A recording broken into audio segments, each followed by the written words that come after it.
Good evening. My name is Ashwin Bedi and this is Sunset News. As you might have heard by now, we are now also broadcasting on DSTV channel 285 as well as on GoTV channel 94. As always, we bring you all the news you need to know. Now in the news tonight, a 21-year-old woman from Rundu's Ndama informal settlement who dumped her newborn baby girl near a sewage pond appeared in the Rundu Magistrates Court yesterday. The suspect, Hendrina Wayalwa Kambembe, appeared before the magistrate Helen Olaya on one count of attempted murder and another of child neglect and abandonment. Olaya remanded the matter to 29 March for further police investigation shortly after granting the accused 2,000 Namibian dollars bail. Kambembe informed the court that she will conduct her own defense, despite numerous reminders by Olaya that the charges she faces are of a serious nature. Now, the lifeless body of 59-year-old Joseph Hamutenya was discovered hanging from the roof of his bedroom at Extension 2 in Tsumeb. The discovery was made by the deceased housemate around 3 p.m. on Monday. Regional Commander of the Oshikoto Region, Commissioner Armas Shivute, said a docket of inquest has been registered and investigations are underway. There was no suicide note found at the scene and no foul play is being suspected, he added. Now, Recon Africa has entered into a letter of intent with its partner, the National Petroleum Company of Namibia, to acquire half of NAMCOR's 10% carried participating interest in the approximate 6.3 million acres petroleum exploration license in the Kavango Basin. The listed Canadian oil and gas company said in an announcement to its investors that the consideration for the 5% carried interest shall comprise of 5 million common shares in the capital of Recon Africa, having an aggregate value of 31.75 million Canadian dollars, around 388.5 million Namibian dollars at the current exchange rate. In addition, Recon Africa will pay NAMCOR $2 million in cash, which is about 31 million Namibian dollars. Now, the Namibian police and the Windhoek City Police staged a sting operation yesterday into the early hours of this morning, bringing 7 suspects to book and breaking a gang that targeted business people who went to deposit money at banks in the popular Marua Mall in the capital. Following 2 armed robberies last month and again on Monday, law enforcement this morning was able to recover 26,700 of 162,000 Namibian dollars stolen this week and 505,000 Namibian dollars stolen in January. 3 vehicles were confiscated, one of which was used in committing both armed robberies. Here we are at Marua Mall in one of the parking lots, the darkened parking lots, which were the happy hunting grounds for a group of criminals, a gang, which was targeting business people who would come to the popular mall to deposit money for their businesses in one of the local banks here. This gang was brought to book this very morning by a joint operation of the Namibian Police, NAMPOL, and Windhoek City Police. They had a sting operation ongoing from early yesterday morning until this morning, until 6 o'clock this morning, and have recorded significant success. 7 members of the gang are now behind bars, and more than $20,000 has been retrieved after 2 robberies, one in January and one just this Monday, saw hundreds of thousands of Namibian dollars stolen. But the NAMPOL has made a significant success, and we bring you this story in our publications tomorrow. Please enjoy.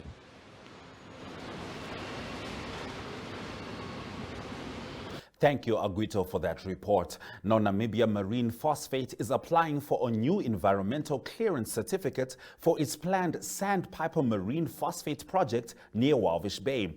The first public meeting is scheduled to take place in Windhoek tomorrow, while another public meeting is set for February 11 at Walvis Bay. The application for a new ECC follows after the High Court in 2021 issued a court order that NMP may not proceed with the project without an ECC, after it found that NMP did not apply in the prescribed manner for the certificate during the relevant time and was without an ECC. Although there certainly were aspects in the court finding which we questioned and could appeal, NMP elected not to do so and instead decided to reapply for an ECC, said NMP COO Mike Woodbourne this morning during a press conference. The Hans Seidel Foundation, in cooperation with the Desert Research Foundation of Namibia, presented its educational material for sustainable forest management during a media event on Tuesday. Sinika Antila, the ambassador of the European Union in Namibia, also took part in the event and held a speech since this is an EU-funded project. Mia Kabajani presented the different fact sheets and posters.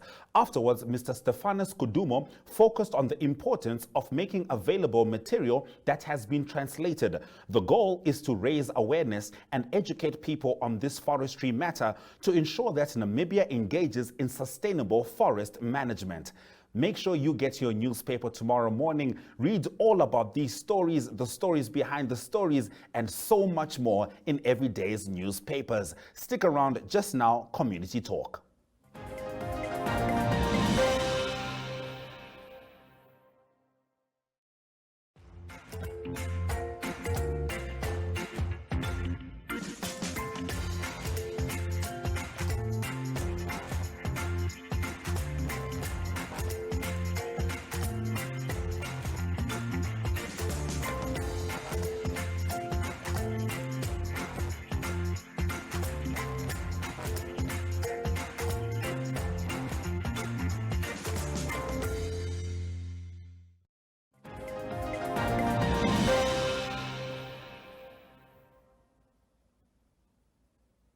Let's get straight into our community talk, and the first story is truly exciting. Namibia Media Holdings launched their network television channel today. NTV can be seen on DSTV channel 285 and on GoTV channel 94. NMH CEO Albi Botha explains. Good morning, everyone. I'm humbled this morning to be part of this launch of Network TV. And I'm very honored to celebrate this event together with our broadcasting partner, MultiChoice Namibia. Of course, our colleagues at NMH and our key clients. It's fair to say that our evolution of media, even though it has been 1,000 days, has just begun. We're excited to take this journey on in the months and years to come.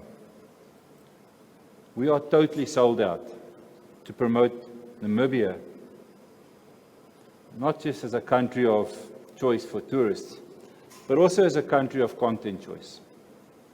NTV is something unique to Namibia. We have 12 hours of original content every day. We have over 50 hours of education material every month. This is part of our program of reaching 350,000 children every week through print and online engagement. NTV will also cover over 300 hours of live sports coverage every year. And we're engaging our audiences with the latest technology. It is fair that we have stretched the boundaries of how to cover events like no other broadcaster or content provider has ever done. We will continue to transform media in this wonderful land of the brave. We are truly a 24/7 broadcasting channel with 7 satellite network offices in Oshakati, Rundu, Swakopmund, Walvis Bay, Chirongo, Grootfontein, Keetmans, and of course here in Eros, Windhoek. I'm aware of the hard work required to get a channel on air, and today's launch is a testament to the strength of the channel's concept.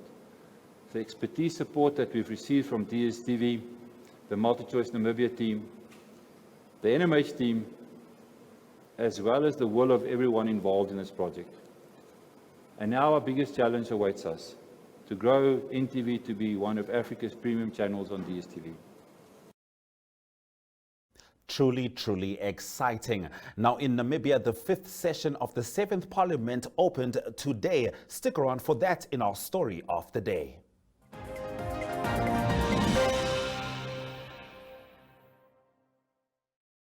Hi there, I'm Elliot Nick Scraver. I love sharing my knowledge with others and mentoring newcomers. Every day, I work closely with the rest of my team to solve anything from basic to advanced routing and switching problems. But what do I really do? Well, My job mainly includes designing customer VPN connections, internet connectivity solutions with our fiber, LTE, and Redwood products. But being a jack of all trades, I also help configure routers, switches, provide telephonic and remote support to our local and international SLA customers.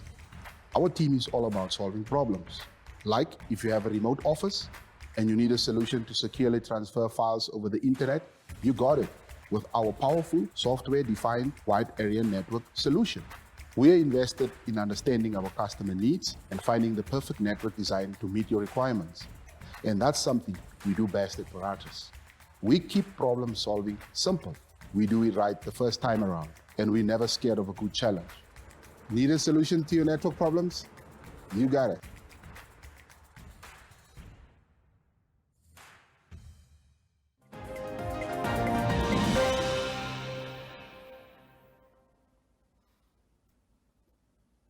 Thank you for staying with Sunset News. Let's get into the story of the day. President Hage Geingob opened the 5th session of the 7th Parliament today, focusing on some of the important bills that will be tabled in 2022. Yolanda Nell has more. I am Yolanda Nell reporting from Parliament, where Dr. Hage Geingob will open the 5th session of the 7th Parliament on Tuesday, the 8th of February. With health protocols of COVID-19 still in place, there are some changes to the event schedule, with no military procession taking place. There will also be no host afterwards and no invited guests. School groups and cultural groups will also not perform during today's session. On the agenda for this year is the High Court Amendment Bill, the Divorce Bill, the Torture Bill, as well as Child Justice Bill. I will highlight some of the key ones as follows. The Combating of Rape Amendment Bill will greatly assist in combating, curbing, and eliminating the incidences of rape to safeguard our innocent women and children from this evil committed by criminally minded citizens. The incidences of rape must not only be severely reduced, but must be totally eradicated from the Namibian society, because this crime is a scourge which demeans and violates the dignity of our people. And perpetrators should receive the heaviest punishment under our laws to deter them from committing this evil. Similarly, the passing of the Combating for Domestic Violence Amendment Bill is to stamp out the highest cases of gender-based violence against which the Namibian society has been crying out for 30 years. We hope that this will tighten the loopholes and enable easier reporting, investigation, and punishment of gender-based violence cases. This bill should serve as a serious reminder to offenders, would-be offenders, that gender-based violence is taboo in the Republic of Namibia, punishable through heavy prison sentences. I appeal to my fellow men that have become exemplary husbands, fathers, and protectors of families. Extend a new leaf in this year, the year of reimaging. Honorable Speaker, next month we will be celebrating 32 years of independence. Having fought a bitter struggle to liberate our country from apartheid colonialism, we should no longer accommodate or tolerate laws in Namibia that are racist or discriminatory in nature. Therefore, I am pleased that the obsolete laws bill will provide for the repeal of certain obsolete laws, many of which are discriminatory on the grounds of gender, race, color, ethnic origin, religion, creed, as well as social and economic status. There is no place for such laws in the House. Finally, the torture originates from the bitter historical experiences of the majority of our citizens under the colonial apartheid administration, which has subjected them to physical torture. This bill will give expression to the aspirations of the Namibian Constitution to maintain the dignity of every Namibian citizen as sacrosanct by outlawing the practice of state-sanctioned torture and physical abuse of citizens. Its promulgation will forever put to rest the cause of state-sanctioned torture in Namibia. While these bills aim to transform our socio-economic architecture, I must state, Comrade Speaker, that I have noted that the majority of these bills are recurring from the previous year. This could be attributable to the situation of COVID-19. Notwithstanding the COVID-19, independent intervening variable.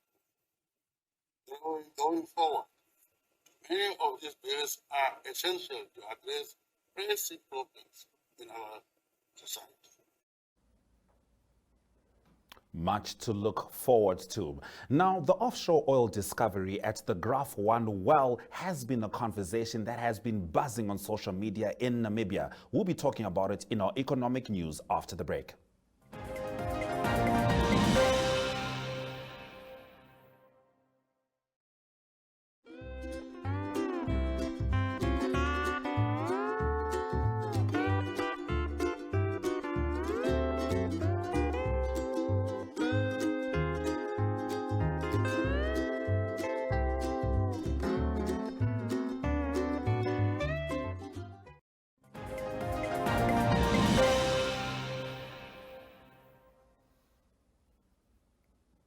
This is Sunset News, and these are your economic news stories. Should the offshore oil discovery at the Graph 1 well prove to be commercially viable, it could pump as much as $15 billion into Namibia in the future and shift the trajectory of the economy over the near and long term. Shell, Qatar Energy, and Namcor's announcement that a working petroleum system and light oil was found at Graph 1 was described as an incredibly promising development for Namibia by Cirrus Capital. The analysts cautioned that if the find proved commercially viable, it could take upwards of 5 years to see any oil production.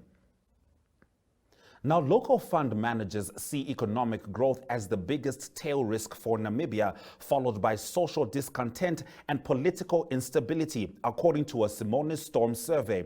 The majority of fund managers see the exchange rate between the Namibian dollar and the greenback at 16.01 to 16.50 and inflation at 4% to 5%. Interest rates are expected to increase by between 50 and 75 basis points. Global oil prices at $71 to $80 are forecast, and economic growth of 3% to 4% is anticipated. All right, let's have a look at our economic indicators. The Namibian dollar is up against most major currencies.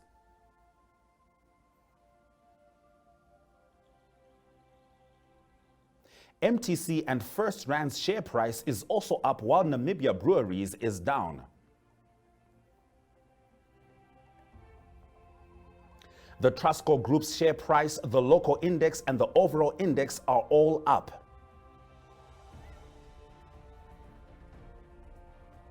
Most commodities are trading a little lower, although zinc is up with 0.8%. This is still Sunset News. Stick around for your weather.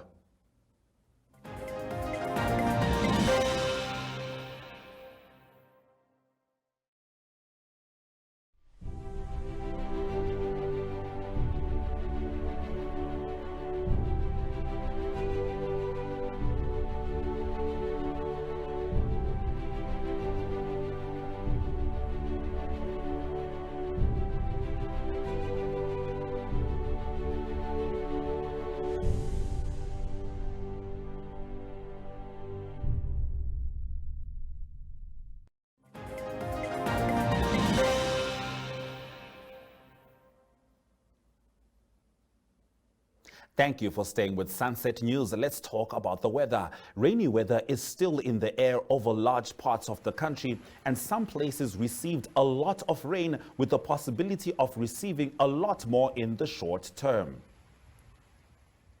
Now let's get into our weather predictions. Rain is predicted for the entire north and as far south as Tsumeb. The capital has a low of 18 degrees and a high of 28 degrees. The central coasts are mild at 19 and 23 degrees, and the hottest place in Namibia is still Ariamsvlei with a high of 36 degrees.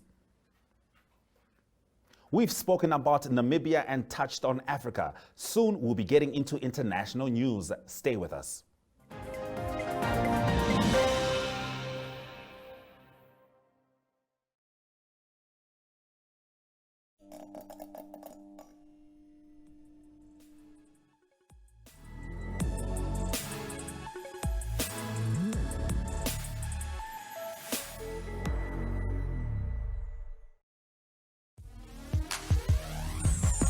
If you're feeling how I'm feeling, and you know I won't stop. All we gotta do is take our love to the top. If I got it and you want it, and you'll never let it drop.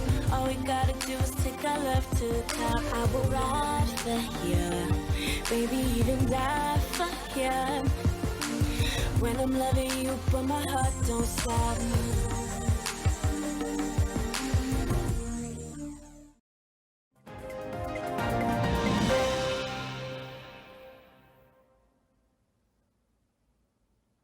This is still Sunset News. Let's get into your international news story. A new WWF report says the fossil fuel-derived substance has reached every part of the ocean. The Wildlife Group is calling for creating an international treaty on plastics. Now, according to a report published by WWF, 88% of marine species are affected by severe contamination of plastic in the ocean. The report says that many animals have ingested these plastics, including animals commonly consumed by humans. The report found that fossil fuel-derived substance has reached every part of the ocean, from the sea surface to the deep ocean floor, from the poles to the coastlines of the most remote islands, and is detectable in the smallest plankton up to the largest whale. WWF has indicated that at least 2,144 species suffer from plastic pollution in their habitat, and some of these species also end up ingesting these materials. This is the case of 90% of marine birds and 52% of turtles, according to the report.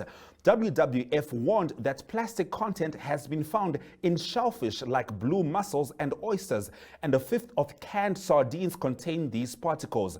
The report predicts that plastic production will double by 2040, which will cause a fourfold increase in plastic waste in the ocean. Now, the WWF is calling for talks aimed at drawing an international agreement on plastics at the UN Environment meeting held from February 28 to March 2 in the Kenyan capital, Nairobi. It wants a treaty to establish global production standards and real recyclability. All right, this has been our international story. Your sports story up next.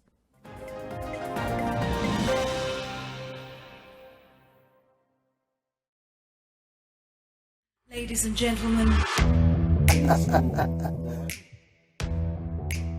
Yeah, welcome to another exciting edition.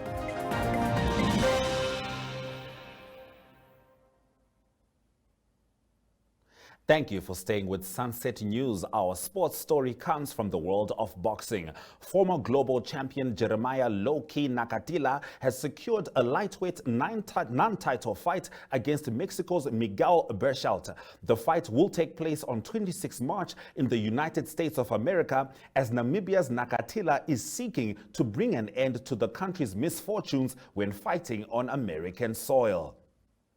Certainly wishing him all the best. Stick around, we'll be going into your highlights after the break.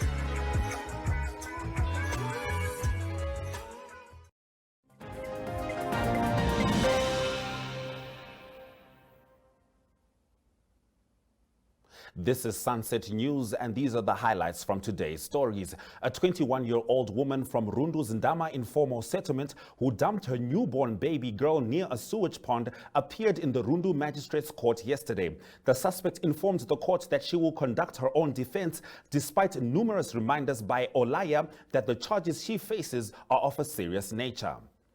And Recon Africa has entered into a letter of intent with its partner, the National Petroleum Company of Namibia, to acquire half of NAMCO's 10% carried participating interest in the approximate of 6.3 million acres petroleum exploration license in the Kavango Basin.